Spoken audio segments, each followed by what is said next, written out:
এটাই যে এই নতুন শিক্ষার্থী, এই নতুন ছাত্রছাত্রীদেরকে আপনারা কলেজে, বিশ্ববিদ্যালয়গুলোতে তাদেরকে এই শিক্ষা দেবেন আগামী দিনে বিএনপি পারে বাংলাদেশের মানুষের ভাগ্যের পরিবর্তন করতে। আজকে সন্ত্রাস মুক্ত, আজকে নকল মুক্ত এই শিক্ষা ব্যবস্থা অতীতে 2001 থেকে 2006 সাল পর্যন্ত বাংলাদেশকে একটি নকল মুক্ত শিক্ষা ব্যবস্থা দিয়েছিল।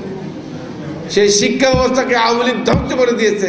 সেখান থেকে আবার নতুন করে আগামী সংসদ নির্বাচনে বিএনপি ক্ষমতা গেলে বাংলাদেশকে ওই শিক্ষা ব্যবস্থা দেবে যারা আগামী দিনে বাংলাদেশকে নেতৃত্ব দেবে। আগামী দিনে যারা এই ছাত্ররা এই দেশ পরিচালনা করবে সেই শিক্ষা আমরা দিতে চাই, যে শিক্ষার মাধ্যমে দেশ জাতি পরিচালিত হবে। সেই শিক্ষাই বিএনপি আগামী দিনে সেই নীতিতে বিশ্বাস করে সেই শিক্ষাই আমরা দিতে চাই।